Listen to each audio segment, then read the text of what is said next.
and the Foreign Secretary himself. Now, I'll give the front benches a few moments if they swiftly swap over so we can get on to the next statement on Ukraine.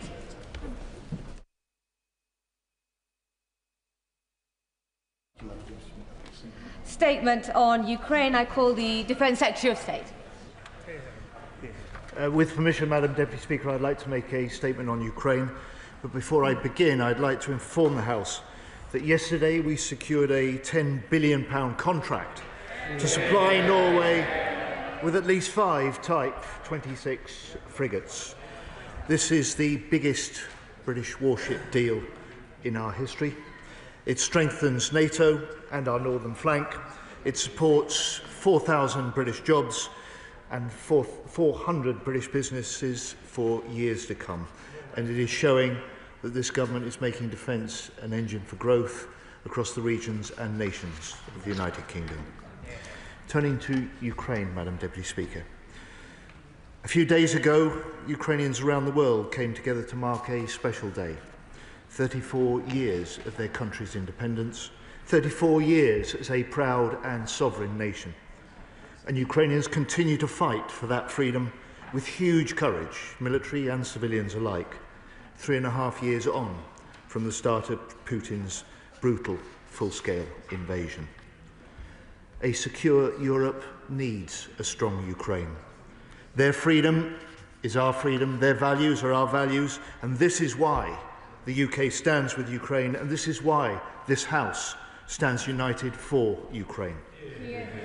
And when Ukraine marks their next Independence Day, we all hope to see them celebrate in a time of peace and not in a time of war.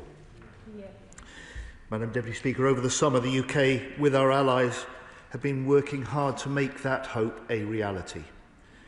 The Prime Minister hosted President Zelensky in London.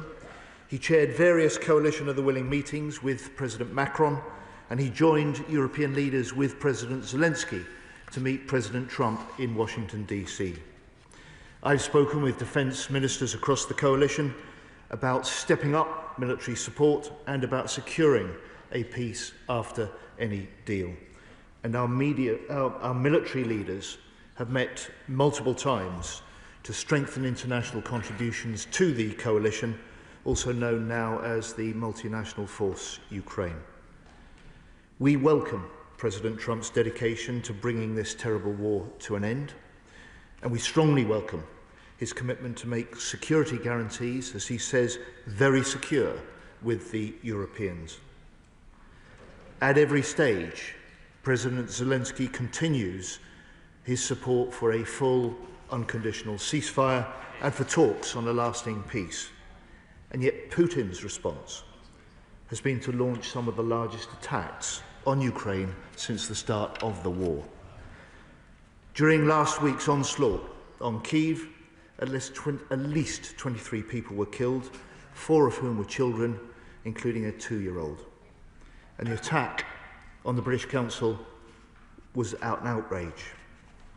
A Russian missile fired into a civilian area as part of an illegal war, damaging a British government building and injuring a civilian worker. Now it appears that Putin is refusing a meeting with President Trump and President Zelensky. So while Ukraine wants peace, Putin wages war. And President Trump is right. We must continue pushing for peace, as well as increasing pressure on Putin to come to the table. So we support measures to disrupt Russian oil revenues, and we welcome President Trump's comments that he is weighing very serious economic sanctions on Russia. And the Foreign Secretary will have more to say on similar UK action very soon. Madam Deputy Speaker, on the battlefield, intense fighting continues along the front line. And while Russian military activity has reduced in the Kharkiv and Sumy oblasts, as Russian ground forces relocate elements of those forces, over the past 2 weeks, they have advanced in the northern Donetsk region. Pokrovsk remains Russia's focus, and its forces are using a variety of methods to infiltrate Ukrainian positions. But Putin continues only to make minor territorial gains, and at a huge cost. The most recent assessment of the UK Defence Intelligence estimates that at the current pace since January, it would take Russia another 4.4 years to seize the Donbass, at a cost of almost 2 million more Russian casualties. Despite this, the increasing escalation of Russia's devastating drone strikes is a serious concern. In July, Russia launched approximately 6,200 one-way attack drones into Ukraine, another monthly record. Yet in one night alone, over this weekend, Russia launched nearly 540 drones and 45 missiles. So, Madam Deputy Speaker, the UK government is stepping up our efforts for Ukraine, and our priorities are simple. Support the fight today, secure the peace tomorrow.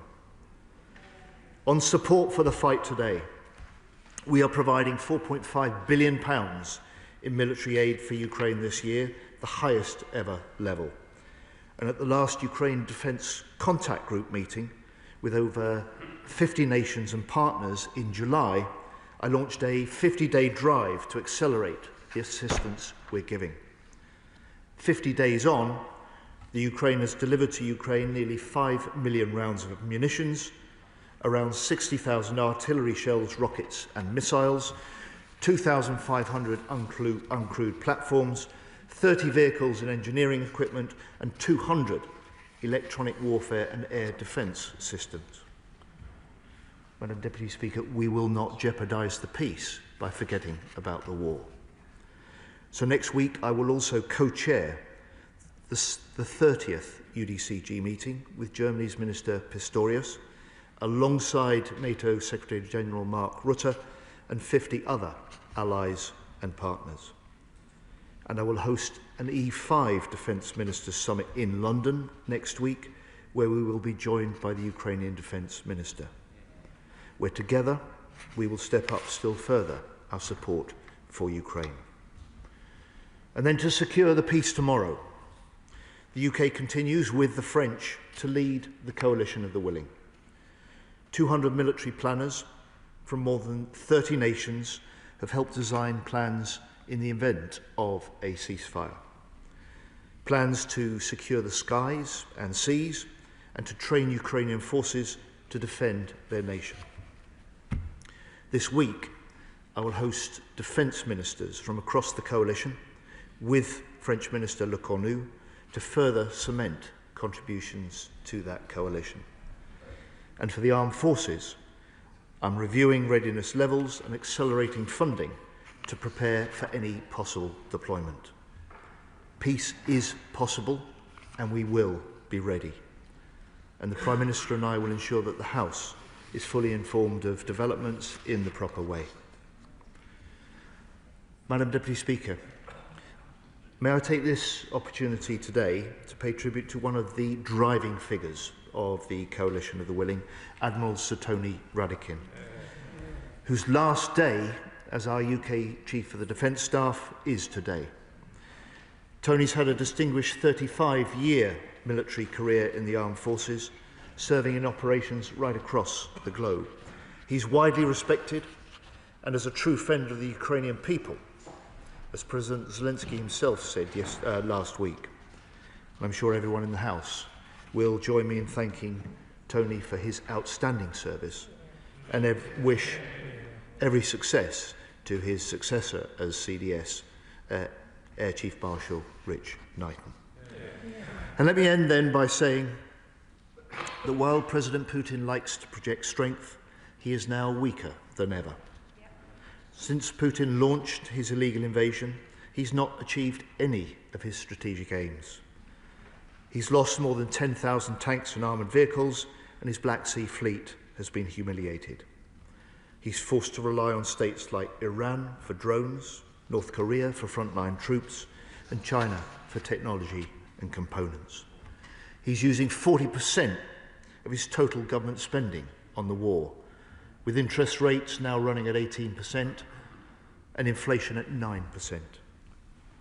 And moreover, Putin now faces a bigger NATO, 32 nations strong, with an agreement to raise national spending on security to 5% by 2035, and he faces a Ukraine more determined than ever to control its own future. Madam Deputy Speaker, a secure Europe needs a strong, sovereign Ukraine, and we in the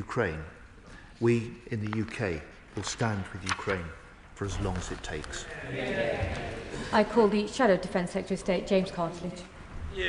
Thank you, Madam Deputy Speaker, and I'm grateful to the Secretary of State for advance side of his statement, and can I join him in paying tribute to the outgoing Chief of Defence Staff, Admiral Sir Tony Radakin, who, as he says, has given such impactful leadership on support for Ukraine, and I also send my best wishes to his successor as CDS, Air Chief Marshal Sir Richard Knighton. It was a privilege to work with both of them at the MOD. Turning to Ukraine, it is being widely reported that in his speech to the Shanghai Cooperation Organization summit today, Vladimir Putin said that, and I quote, "the understandings reached at his meeting with President Trump in Alaska were opening the way to peace in Ukraine." How utterly cynical. What followed the summit in Alaska was not peace, but the brutal bombing of innocent civilians across Ukraine. In particular, just days ago, Putin unleashed the second largest aerial attack of the whole war, killing at least 23 people, and as the Secretary of State just confirmed, including 4 children. And of course, bomb damage included the British Council in Kyiv. We join the government in utterly condemning the attack on the British Council and pay tribute to all their staff playing their part in our national endeavour to support Ukraine, and pass on our best wishes to the member of staff who was injured in the attack. We note that the Chief Executive of the British Council, Scott MacDonald, promised to continue operations wherever possible. Can the Secretary of State outline to what degree this has been achieved and what support the government has provided to assist? If Putin really wants to open the way to peace in Ukraine, as he said, he should recognise that the blame for this war lies squarely with his territorial ambitions, and that all the civilian and military bloodshed that continues is wholly the result of his unprovoked and illegal invasion. But the reality is Putin does not accept this basic fact. In his speech today at the Shanghai Cooperation Organization summit, Putin is also widely quoted as blaming others for the war. In particular, his long-standing refrain that the war was caused by, and I quote, "the West's constant attempts to drag Ukraine into NATO." Without ambiguity, we and all our allies must see that the war in Ukraine is a question of a free and sovereign democracy invaded without provocation by a bullying dictator. That is why, when we were in office, it was right to provide such strong support to Ukraine from the outset of the invasion, indeed even before it commenced, and why in opposition we stand shoulder to shoulder with the government in continuing that policy. And that is why we need to keep tightening the screws on Putin's war machine. Moscow should be denied safe harbours for its tankers and profits, and Europe should ban Russian oil and gas sooner than its current 2027 deadline.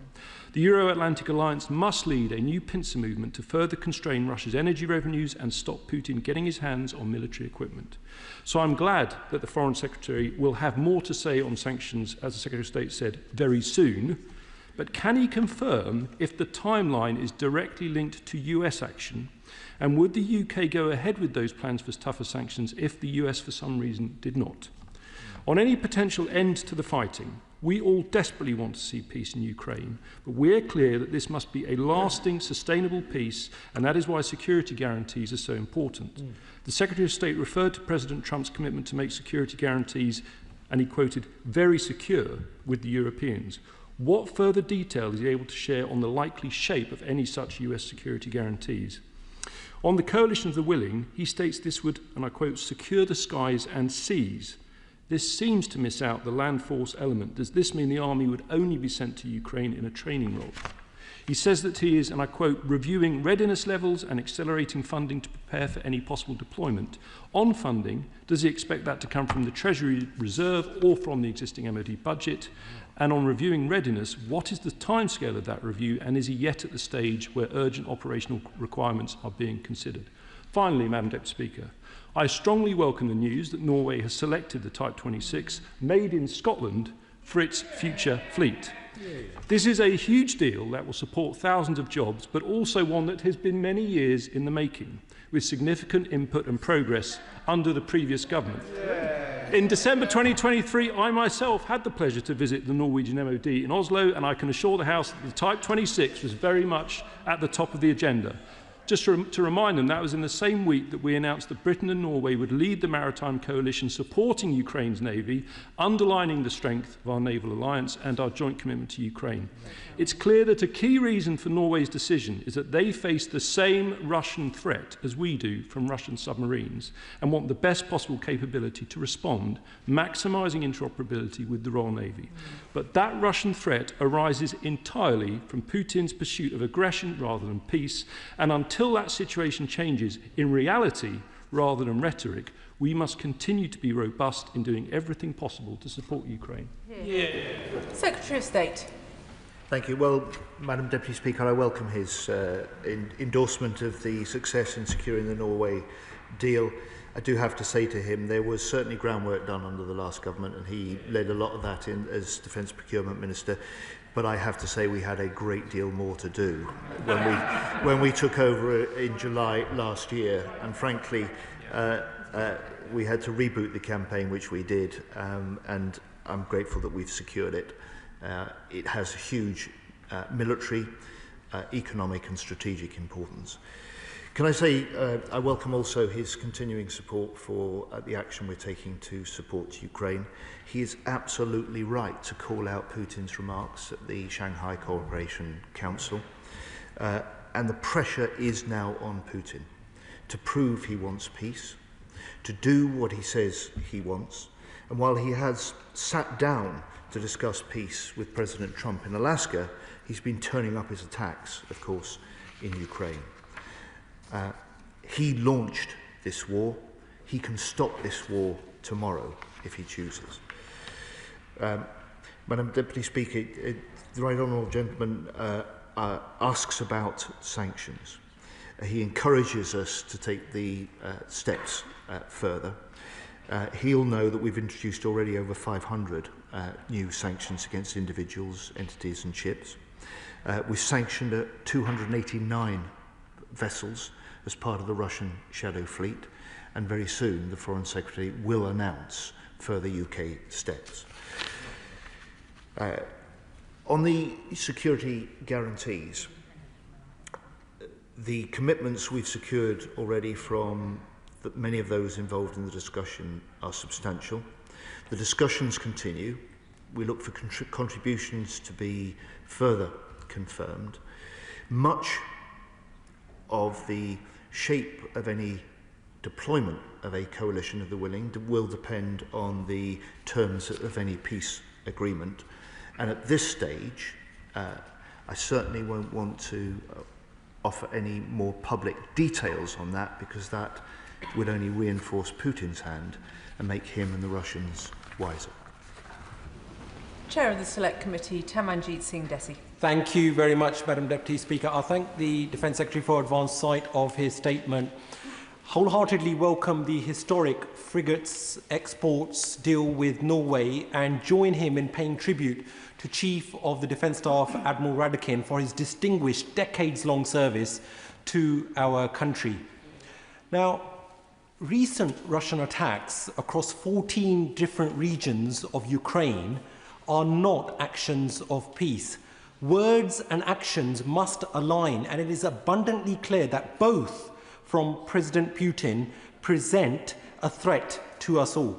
So with such drastic escalation of Putin's violence, and that running concurrently with peace negotiations, along with Putin's false reframing of his invasion as some sort of reaction to a Western-backed coup, can my right honourable friend, the Secretary of State, shed further light on what steps, what levers he has pulled to help enable a peaceful outcome? Secretary of State. It's a truism that peace is secured through strength. And our task, those countries like the UK that strongly support Ukraine, is to put Ukraine in the strongest possible position on the battlefield and at any negotiating table. That means stepping up military support for Ukraine now, which we are doing, and we will do further in next week's UDCG meeting that I will co-chair. We are stepping that up with further economic pressure on Putin, which the House will have a chance to hear more about, and the Foreign Secretary will announce further measures soon. And it means also stepping up our preparations for securing any peace for the long term if Trump can help lead negotiations that will lead to a ceasefire and a peace agreement. That is the way that we support Ukraine now. That is the way that we can help reinforce the steps towards the possibility of peace tomorrow.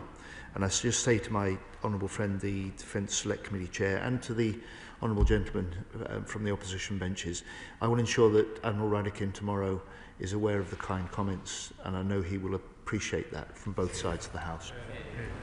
Liberal Democrat spokesperson Helen Maguire. Thank you, Madam Deputy Speaker, and I thank the Defence Secretary for advance sight of his statement. I'd also like to join others in the House today in thanking Admiral Sir Tony Radakin for his service and wish him well on his next steps. I was relieved to see the Prime Minister join fellow European leaders in Washington last month, standing shoulder to shoulder with President Zelensky, and in the wake of Donald Trump's fawning appeasement of Vladimir Putin in Alaska. Despite that show of support, I still fear that Trump would prefer to secure a quick and easy carve-up of Ukraine, rather than work to secure a peace which provides justice for Ukraine and guarantees its sovereignty against future Russian aggression. That's why I believe the government needs to continue to lead from the front, but to take our European partners with us. We really need to bolster Ukraine's defence and punish Putin. In that vein, can the Secretary of State update the House on what progress, if any, has been made on the seizing of the billions in frozen Russian assets across the G7? Can he also update us on whether any assessment has been made about the volume and quality of weaponry which the siege of those assets could help fund for Kyiv? Or to what use the assets could be used to support the rebuilding of Ukraine? We must also be tightening the screws on Putin's war chest. I welcome the new £10 billion contract with Norway and the British jobs and businesses that it will support in the UK, and this further demonstrates the need for us to work with our northern European allies in the fight against the aggression from Russia. And I'm pleased that the government has taken a step to further cut the Kremlin profits through a reduction in the oil price cap, but this measure must be accompanied by more work to crack down on the Russia's shadow fleet, as it continues to trade and transport oil sold above the price cap. A joined-up approach between us and our allies is absolutely vital. So will the Secretary of State commit to expanding the UK's designation of vessels in the shadow fleet, including those already sanctioned by the EU, Canada and the US, and will he seek reciprocal designations from those partners? As we reach a critical moment in negotiations, we need to be taking all the steps we can to provide Ukraine with the leverage and military material it needs. So will the Secretary of State consider sending UK Typhoon jets for use by the Ukrainian Air Force? Secretary of State. Thank you, Madam Deputy Speaker. I welcome her strong focus on the need for further economic pressure on Putin and on Russia. She will recognise that the UK is out ahead of many other countries in the number of vessels we've now sanctioned as part of the Russian shadow fleet. I say to her, we are always ready to take further steps to do that. And I hope that she will see from the Foreign Secretary very soon the UK determination to go further still on economic pressure and on sanctions. She invites me to offer an update on the progress on use of seized assets.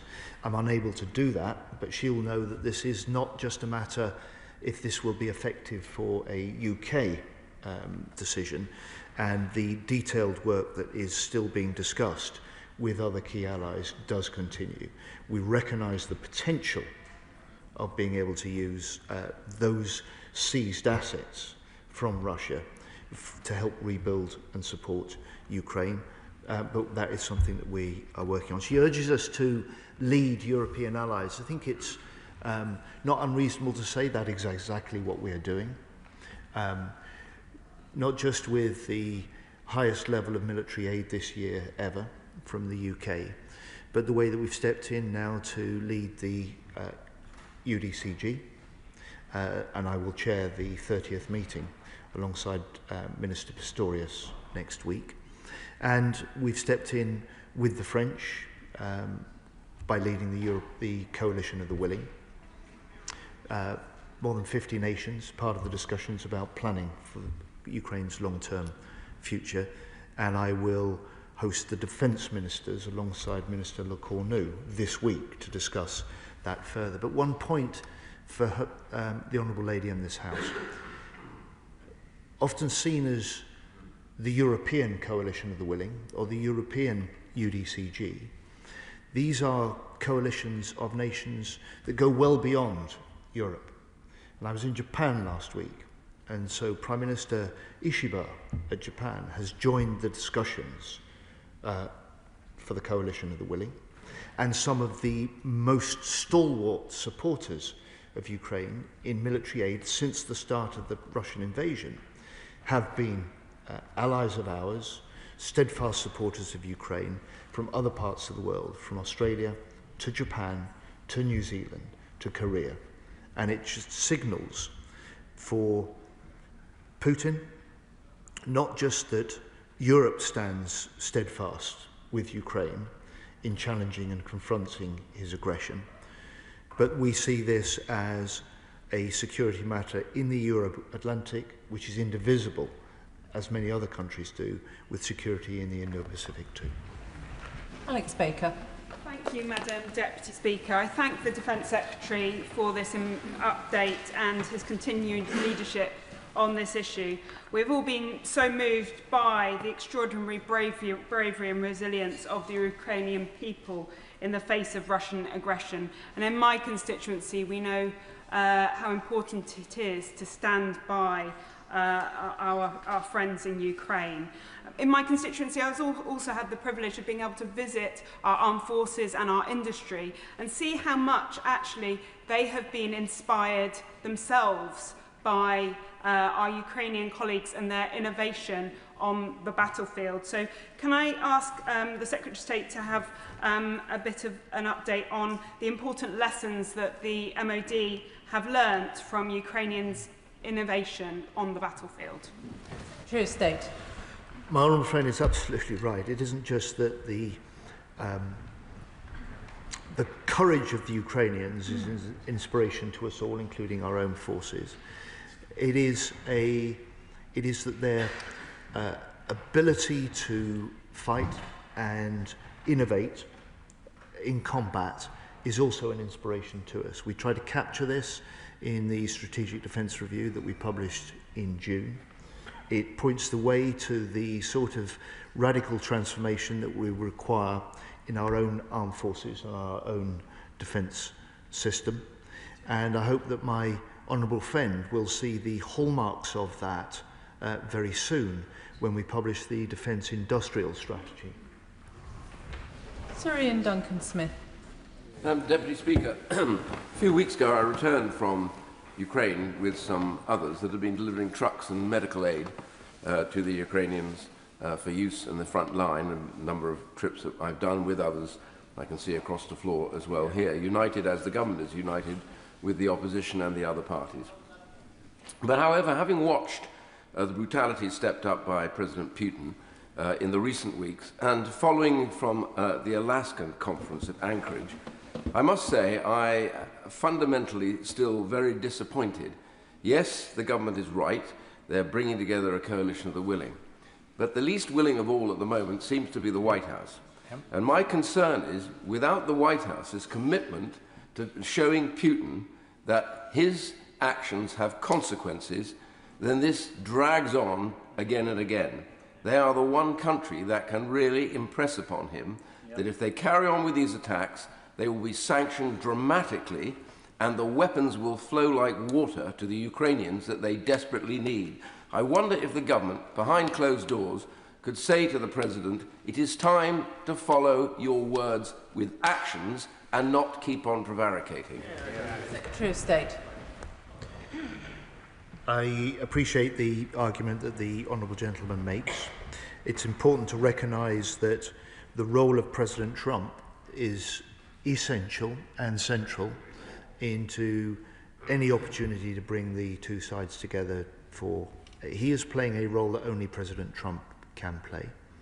And he has made clear that on the range of further steps, if they become necessary, at his disposal for his decision, is including stepping up economic pressure on President Putin.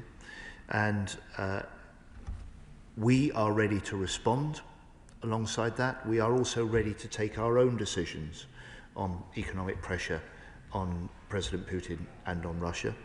It has got to be part of what I said to my honourable friend, the Defence Secretary, Select Committee Chair. It is part of trying to ensure that the pressure on Putin, the support for Ukraine, brings the two sides more rapidly to the negotiating table, and we can get that peace that we all secure. Douglas McAllister. Thank you, Madam Deputy Speaker. My Western Bartonshire constituents know the importance of standing shoulder to shoulder with Ukraine in this fight. Does the Minister agree that investments such as the £250 million to HMNB Clyde and the landmark £10 billion deal with Norway, both of which secures thousands of jobs on the Clyde, many of whom live in my Western Bartonshire constituency, all help to show our strength and deter future Russian aggression? State. My honourable friend is absolutely right, and it's a lesson that we took and have to take seriously from Ukraine, that particularly when a country is faced with conflict or is forced to fight, its armed forces are only as strong as the industry that stands behind them.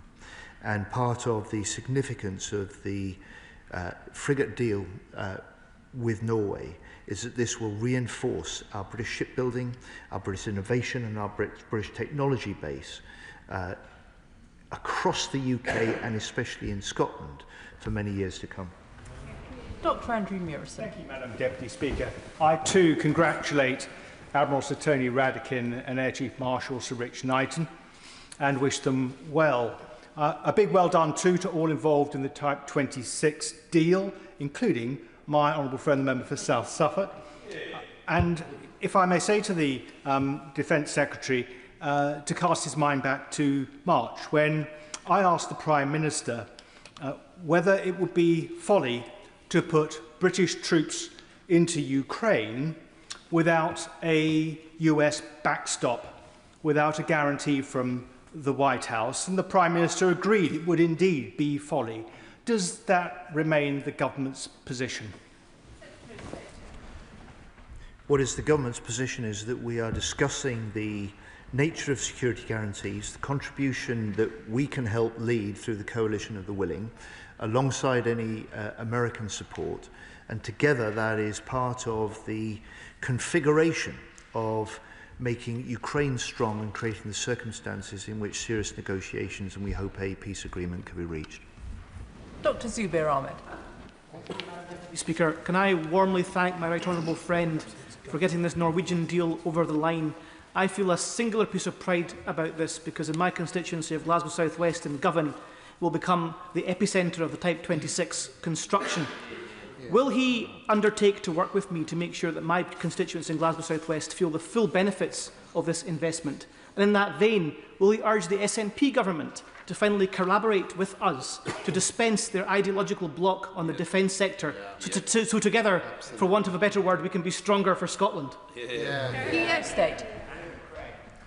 Well, first of all, Madam Deputy Speaker, can I say to my honourable friend, all of us in the House here appreciate the contribution that his constituents as part of that government workforce make to building the outstanding British ships.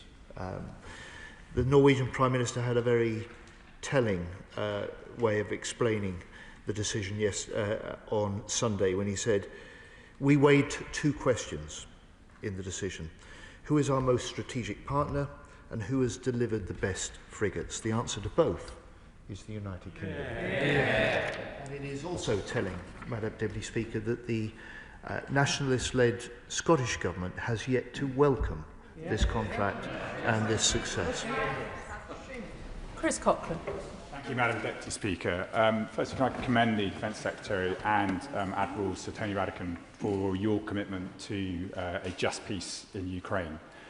But I do agree with the Right Honourable Member for Chingford Wood Green that the most reluctant member of this coalition of willing does appear to be President Trump. And so does the Defence Secretary agree with me that it is particularly disappointing that he is unable to give an update on the seizing 300 billion in frozen Russian assets, because the slow progress on that is something that is perhaps our strongest potential lever in exerting pressure on Russia to deliver a just peace. State. I don't entirely agree with the honourable gentleman. The commitment that the declaration that the President of the United States has made to making the European-led arrangements for security guarantees, in his words, very secure, is very important and very significant. Those discussions continue.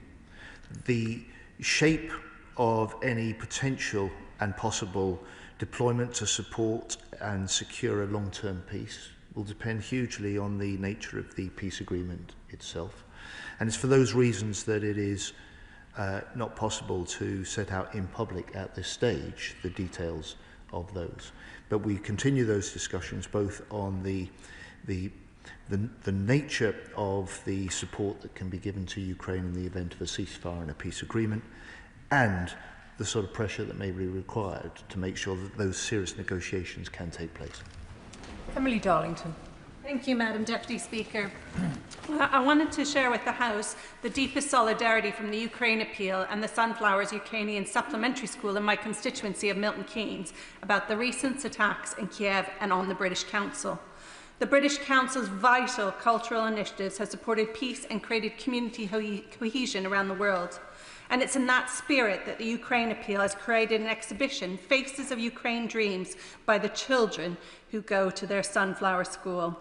This exhibition will be touring Milton Keynes, including Bletchley Park. Will the Defence Secretary join with me in expressing our solidarity to the Ukraine families in Milton Keynes, the UK, and still in Ukraine? Slava Ukraine. Yeah. Secretary of State. Well, indeed, Madam Deputy Speaker, and not just the solidarity with those Ukrainian families and children, but also I'd like to pay tribute to the people of Milton Keynes that have opened their homes to house and home the families of those Ukrainian children. And it is often the children and the families that will feel the threat and the grief most fiercely.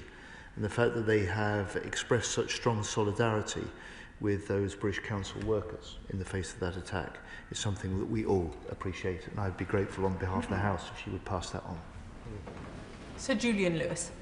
I'm sure honourable and right honourable members on both sides of the House shared my disgust at the sight of the killer in the Kremlin having a red carpet rolled out for him that might as well have been stained with the blood of all those who've died in the conflict, which is down entirely to him and him alone.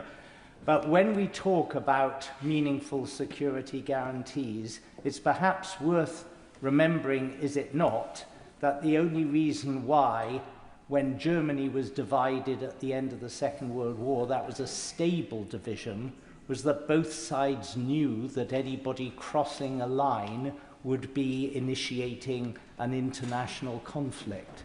Surely any security guarantee that doesn't automatically guarantee the involvement of other states in the defence of Ukraine will not be worth the paper on which it's written.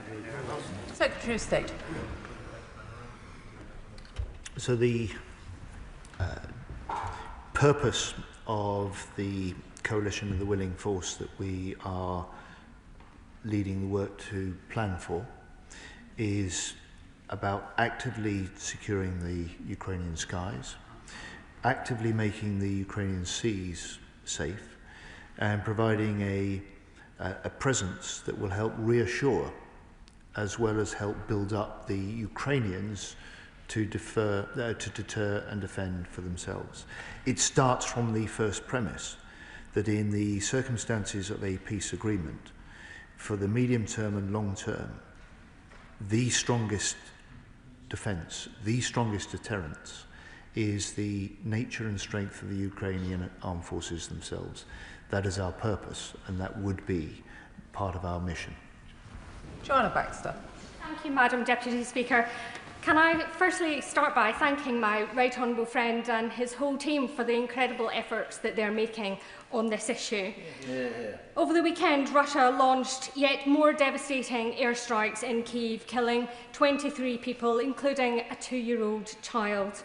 July was the deadliest month of conflict since its early stages, with over 280 civilians killed and more than 1,300 injured. Russia has once again shown its blatant disregard for human life, targeting, abducting, indoctrinating and even weaponising children. Can the Secretary of State set out what further steps he is taking to ensure Ukraine has the means to defend itself from these heinous crimes? Madam Deputy Speaker, can I pay tribute to my honourable friend for the campaigning that she is doing, not just on Ukraine generally, but in particular to draw attention to this systematic programme that we've seen from Putin and his troops of abducting Ukrainian children, trying to indoctrinate them into the Russian way of life.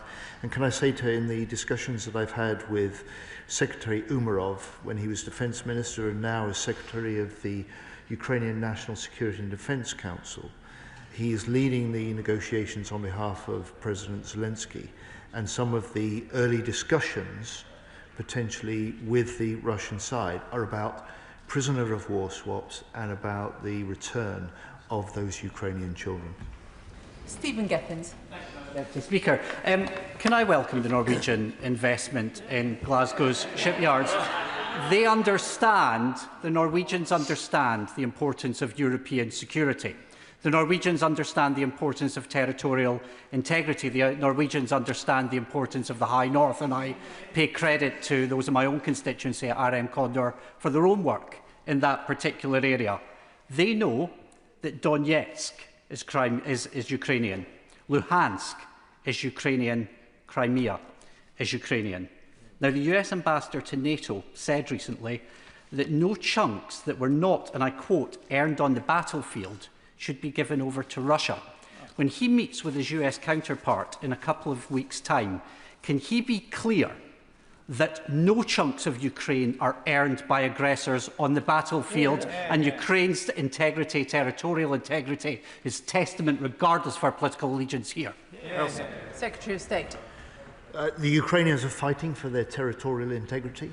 The Ukrainians are doing the fighting. It's for the Ukrainians to decide when to stop fighting and the terms on which they do so. Our job in the UK, my job as Defence Secretary, is to ensure that we give them the maximum possible support in the fight, and we'll give them maximum support possible as they go into the negotiations. And can I just say, to finish, the declaration that he fully supports, and I hope he can speak on behalf of his party, for that the biggest ever British warship export deal is welcome in this House. Alex Sobel. And Deputy Speaker, I want to start by paying tribute to Andrei Parubi, the former Ukrainian speaker, who was brutally assassinated in his home city, Lviv. He played a key role in the Maidan protests, which freed Ukraine of Russian interference. I really thank my right honourable friend for raising the issue of the British Council attack in Kyiv.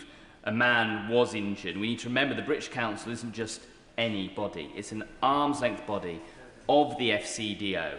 It takes British culture and values and English language teaching around the world. In the same attack, the EU delegation building was also attacked. And we heard tonight from Bulgaria that Ursula von der Leyen's plane was jammed by Russia and had difficulty landing and to use paper maps to land. We're hearing more and more, I'm afraid, on the streets that this war is a matter for Ukraine and Russia. But I think everybody in this chamber knows that if Ukraine falls, it won't end there. And this is a war for all of us, and Ukraine are fighting for all of us. And I'd like my friend to reassure me that we are making very clear that we know that Putin's aggression will not stop at Ukraine if Ukraine fails, and they are fighting for all of us, and we'll give them all the support that they need to ensure that we are all free in Europe. Secretary of State. Madam Deputy Speaker, my honourable friend speaks plainly and strongly. Can I recognise the work that he's done on Ukraine, just in the way that President Zelensky did last month when he awarded my honourable friend the Order of Merit from Ukraine for his support. Can I say to him also, he's right to remind the House of the recent assassination of Andrei Parubi, and it is something that should be it's a reminder of the brutality of the invasion, and in many ways this wasn't just Andrei was not just a leader in the Maidan uprising. He's an ex-speaker of the Ukrainian Parliament, and in many ways his assassination brings home just how serious this is to us in this House. And finally, the point my honourable friend makes, which is if Putin prevails in Ukraine, he won't stop at Ukraine, is one of the reasons that the British public, the British House of Commons and the British government remain so strongly steadfast in our support for Ukraine. Sir John Whittingdale. Thank you, Madam Deputy Speaker. It's 17 days since President Trump rolled out the red carpet to Putin, during which time, as he has said, Russia has stepped up its bombardment of Ukraine with drones and missiles. And can I thank him for his remarks about Andrei Parubi, the former Speaker of the Rada. I knew him well and admired him hugely. And actually, last time I met him was when we entertained him in this House as the visiting Speaker who came here. And it is a mark of Putin's hatred of democracy that he regarded the democratic Speaker of a Parliament as a appropriate target. Does the Secretary of State agree that Putin at the present time shows no interest in a ceasefire? And will he do whatever he can to persuade President Trump that the only way that Putin can be made to consider a ceasefire is by stepping up the pressure on Russia through extra sanctions and by giving ever more support to Ukraine? Secretary of State. I think the whole House appreciates the right honourable gentleman's remarks about Andrei Parubi and appreciates the relationship that he had with him. On the question of pressure on Putin to come to the negotiating table, that is a matter for it's a matter for the nations that stand with Ukraine, and we're determined to play our role. It is also a matter that is recognised by the US and the US President. He wants Putin to come to the table. He wants Putin now to start to act in the way that he says, which is interested in peace, ready to talk about peace, but at the moment not yet showing enough sign of doing so. Luke Charters. Thank you, Madam Deputy Speaker. To secure the peace in the long term for Ukraine, we need to support its defence industrial base and therefore the financial sector that underpins it. But I'm concerned that UK export finance red tape could be limiting UK-Ukraine defence partnerships. And I also believe we could launch new joint defence innovation funds.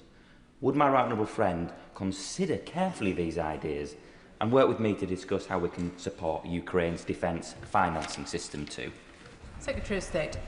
Madam Deputy Speaker, the short answer is yes. The slightly longer answer is that we are already working hard with Ukraine on some of these questions of joint ventures, joint industrial partnerships, and indeed our Prime Minister, Keir Starmer, in June with President Zelensky, declared when he visited Downing Street that this is an area of reinforcing our industrial connections and joint enterprise that will help Ukraine in the fight now, will help develop Ukrainian industry, but could bring benefits to us and our armed forces in the future. Richard Tice. Thank you, Madam Deputy Speaker. Can I congratulate the Secretary of State and all those involved in the Type 26 frigate deal, which is great news for all and for economic growth, and reiterate our continuing support for Ukraine and also to this government and the Secretary of State to working with other world leaders in trying to secure a ceasefire. And I suppose we shouldn't be surprised by Putin's appalling continuation of bombing Ukraine? And can I urge the Secretary of State to work with other world leaders to use the leverage that I think we still have of the $300 billion of frozen central bank assets that I think could help in the negotiations with Putin? Secretary of State. Thank you, Madam Deputy Speaker. Can I thank the honourable gentleman? I note his view on the frozen Russian assets, and I welcome his declaration of support for Ukraine and his condemnation of Vladimir Putin. The all-party nature of the support for Ukraine in this House is very important, and it is particularly welcome that he's here this afternoon and he makes that clear for the Reform Party. Serena Breckenridge. Thank you, Madam Deputy Speaker. Russia's aggression directly threatens our security here at home. Does my right honourable friend agree that the push for peace matters not just for Ukrainian people, but for all of our security? And we must invest in the defence industry in constituencies like Wolverhampton North East to deter Russian aggression and stand in solidarity with Ukraine. Secretary of State. I do indeed, Madam Deputy Speaker. If for a moment this House considers a situation in which Putin prevails in Ukraine, it is not hard to see how that makes Europe less secure, and a strong Ukraine is essential for a secure UK and a secure Europe in the future. My honourable friend urges us to do more to reinforce the British defence industrial base and the record increase in defence spending that this government is now committed to investing since the end of the Cold War will be an important part of that, and I hope she'll welcome the defence industrial strategy when we publish that shortly. Sir Desmond Swing. Given the red carpet treatment afforded to Putin, will the Secretary of State remind our principal ally that it is our co-signatory to the Budapest Memorandum? Yes. Yep. Very good. The US is well aware that it's a co-signatory, and everyone involved in trying to support Ukraine through this war, but more importantly also looking to the route to securing a long-term and just peace, is acutely aware of not repeating the mistakes of the Budapest Memorandum. John Pearce. Thank you, Madam Deputy Speaker. I'd like to thank the Secretary of State for his statement and the government's unwavering support for Ukraine. Given recent reports that Starlink was disabled during a major Ukrainian counter-offensive, highlighting the dangers of relying on a single privately owned satellite system, can the Secretary of State outline what steps the government is taking with its European allies to ensure that Ukraine has a resilient and sovereign communication system that cannot be switched off at the whim of one individual? Secretary of State. Without going into the details in public, I can say to my honourable friend, across a range of capabilities, where the Ukrainians are requiring our support and our military aid, we're looking to provide that. Glenos Meddy. Madam Deputy Speaker, it's been a long summer. Ukraine needs a just peace. It also needs financial support to rebuild. The EU has said it will allow frozen Russian assets to be used in higher risk investments to generate more money. What discussions has the Secretary of State had about supporting the EU's latest effort to use Russian assets to provide vital funding for Ukraine? State. I've had none of those discussions myself, but the government has with the European Union and with other allies that must be part of any effective plan to make use of the frozen Russian assets. She will, however, be aware of the way that we're making already use of the interest on those frozen assets, putting them to good use to make sure that we can support Ukraine to continue its fight. John Slinger. Thank you, Madam Deputy Speaker. A Ukrainian constituent who has just returned from a visit to Ukraine told me today that, and I quote, "Russia is systematically destroying our border regions and key infrastructure, medical, educational, civil, governmental and business. The scale of the problem goes far beyond housing or temporary displacement. It is about the viability of life across large parts of Ukraine. This is part of a wider strategy aimed at rendering Ukraine's borderlands uninhabitable. Any recovery strategy will require years of investment, security guarantees, and sustained international support. In light of this, I thank my right honourable friend for his statement, which demonstrates that British support for Ukraine is unwavering. Can he confirm that we are using every tool at our disposal to ensure that the cynical Russian policy described by my constituent will ultimately be overcome? Secretary of State. I can confirm we are doing all we can, and if my honourable friend or his constituent identifies areas in which we are not doing that, then I would welcome him tackling me on doing so. Sir Bernard Jenkins. Thank you, Madam Deputy Speaker.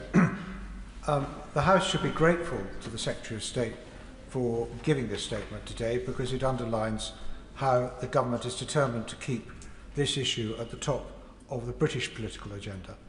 But he gave quite an optimistic assessment of how we, the Ukrainians and her allies, are doing in Ukraine, only in as much as Russia can't win this war. But the risk is, and I hope something he will emphasise to President Trump as well, is that the West is losing the peace. And by losing the peace, we are losing our own security. But we need to, in the words of his own SDR, mobilise the British people to have a national conversation as to why we need to step up our efforts. Are we really giving Ukraine enough? Because I don't think we are. State. The right honourable gentleman has really deep experience, so I take his views very seriously. I would just say to him, we are doing more this year than we've ever done before. We are recognising that the UK itself on its own is limited, and that we can play a really important role in stepping up the collective leadership, as we are doing through the UDCG and the Coalition of the Willing. In that way, Britain can play a coordinating role to contribute the support that Ukraine needs. And we do so with allies, and when we do so with allies, we make more of an impact. Patricia Ferguson. Thank you, Madam Deputy Speaker. The Secretary of State will be aware that the Clyde is a wide river and straddles the constituency of the Honourable Member for Glasgow South West, as well as my own in Glasgow West. So I join with my colleague in welcoming the deal with Norway that was concluded at the weekend, because not only will it secure a bright future for the 100+ apprentices at BAE Systems on the Clyde, but it will also secure the future of shipbuilding on the Clyde, including at the Scottish Government-owned Ferguson Marine, which is subcontracted to BAE Systems. Perhaps there are actually 10 billion reasons why the Scottish Government should welcome this deal. However, the Secretary of State mentioned the diminution of Putin's strength. And does he agree with me that this deal will help to further that diminution, particularly in the High North? True State. Oh, my honourable friend is exactly right. This will not just set new standards within NATO of interoperability and interchangeability, effectively a combined Norwegian UK anti-submarine force. It means that more frigates, a total of 13 anti-submarine frigates between the two nations, will be available to reinforce the northern flank of NATO, to provide the sort of deterrence required in order to keep the Russian threat in check. And just may I say to my honourable friend, she must be very proud of her Scotston yard. I hope that she will recognise, as I do, that this is a deal that will not just secure for many years the future of 4,000 jobs in the UK. 2,000 of those jobs are in Scotland. Richard Ford. Thank you, Madam Deputy Speaker. Admiral Sir Tony Radakin is a fine example of public service, and so I humbly agree with the Defence Secretary about the retiring Chief of the Defence Staff. CDS appeared before the Defence Committee in June and said of NATO, quote, "The crucial thing is whether we are deterring Russia and whether we can face down threats from Russia." And he answered his own rhetorical question with absolutely we are. But following the strike in Kyiv that damaged the British Council and the EU's diplomatic mission last week, can the Defence Secretary set out how the UK and NATO are deterring further attacks that have symbolic effects like this one? Secretary of State.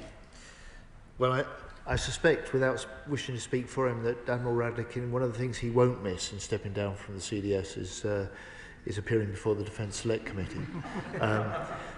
But I'm sure he'll still contribute to public debate on these matters.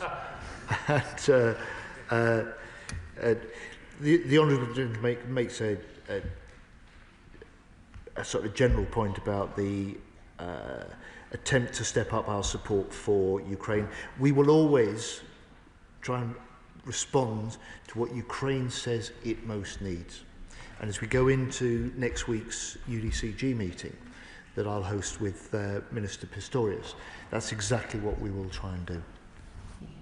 Lawrence Turner. Thank you very much, Madam Deputy Speaker, and I welcome my right honourable friend's statement and leadership on this issue.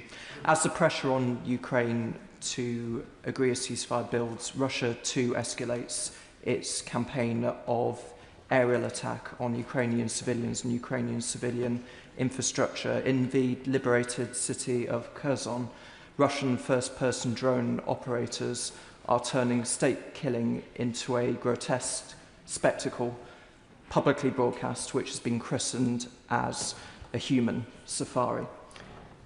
The provision and conversion of Ukrainian Soviet-era missiles into the Grave Hawk system represents both real material aid and an accomplishment of British military engineering. Crucially, it helps to reduce dependency on any single supply chain and technology for aerial defence. So will the Defence Secretary give the House an assurance that all steps are being taken to increase both the quantity and the diversity of air defence systems to Ukraine?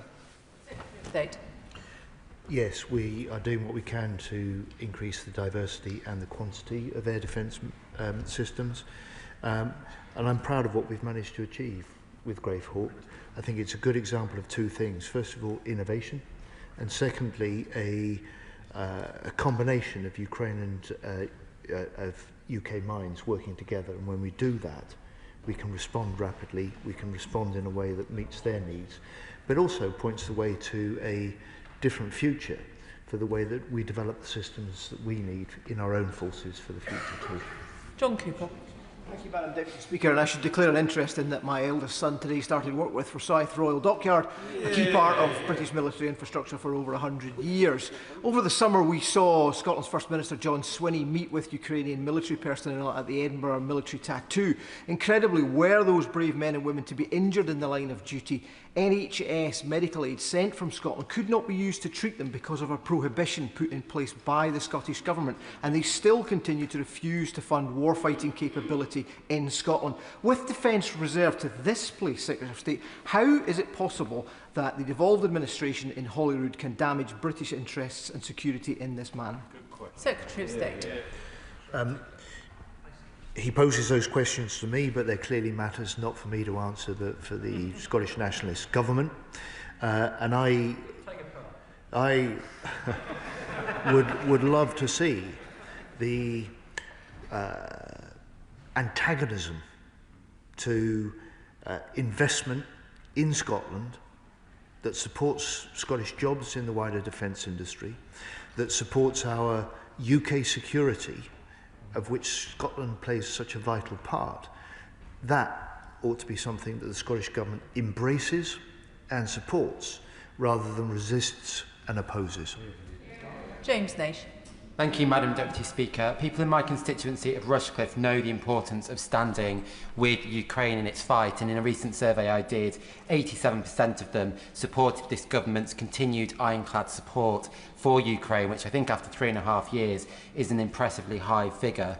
Does the Defence Secretary agree with me that the push for peace in Ukraine matters not just for Ukrainians, whose country has been under attack for over a decade by Russian forces, but also for our future security here in Britain, and that we must therefore invest in the defence industry in regions such as the East Midlands to deter future Russian aggression? Secretary of State. The answer, Madam Deputy Speaker, is yes. And can I also say to my honourable friend, would he accept and pass on to his constituents my appreciation for the fact that at a level of support for Ukraine at 87%, the constituents in Rushcliffe are part of the exemplification of the British spirit that recognises that Ukraine is fighting for the same sort of freedoms that we value and is fighting for its own future in the way that we in this country have done in the past as well. Jim Shannon. Thank you, Madam Deputy Speaker. Can I thank the Secretary of State very much for his statement. I know that I, for one, look forward very much to his statements in this chamber because he invariably brings us good news. Today he's done that again with the frigates deal, £10 billion order for the 5 frigates from Norway. I'm minded, of course, as a farmer, as I am, someone sows the seed, but someone garners the harvest. And very clearly the person who garners the harvest is the person who gets the plaudits. So congratulations to the Minister for that. What discussion has the Secretary of State had with our American allies to ensure that the good of Ukraine is at the heart of any approach, and that any minerals deal is secondary to our ensuring that the battle was not fought in vain, the lives lost were not in vain, and that Putin and the Russian army will be made accountable for their war crimes and their reign of terror, and that the United Kingdom of Great Britain and Northern Ireland will continue always to stand with Ukraine. Secretary of State. I think this House appreciates his declaration on behalf of the people of Northern Ireland, standing steadfast with Ukraine. And I'd just say to the honourable gentleman, the support that the UK government, under the previous government and this, is giving to Ukraine to be able to document in the most difficult circumstances of an ongoing war some of the evidence that will be required to bring those Russian forces and those Russian leaders to account after the fighting is over is an important part of the contribution that we can make. Funding, resources, expert and legal advice is part of that ongoing aid that we're providing to Ukraine for that purpose. And finally, Mark Seward. Thank you, Madam Deputy Speaker. Can I welcome the Secretary of State's statement today and his reiteration that we will always support the people of Ukraine. Given Russia's despicable attack against civilian targets in Kyiv, costing the lives of over 20 civilians, including children, and damaging a British council building, it's quite clear that Vladimir Putin has very little interest in any legitimate peace process. And given that reports differ as well about how committed countries are to deploying troops in Ukraine to enforce any potential peace agreement, can the Secretary of State set out how the UK is trying to work with our allies to convince them to back security guarantees, to back peace in Ukraine, and of course state that there is nothing Vladimir Putin can do now to deter our support for Ukraine? Secretary of State. There is indeed, Madam Deputy Speaker, nothing that Putin can do to deter our support for Ukraine. Our support while it fights, but our preparation for the moment of peace that we hope will come. And he invites me to set out how we are developing that. We've had multiple meetings of our military leaders and planners over the summer through the Coalition of the Willing. I will host this week a meeting of defence ministers of the Coalition of the Willing. That will be designed to make sure that we maintain our military plans, but also that we step up the commitments to contribute at the point at which we can get a peace agreement in place, and that there will be a role for countries like ours to support Ukraine securing that peace for the long term and regenerating their own armed forces to deter Russia in future. Can I thank the Secretary of State for his statement this evening? We now come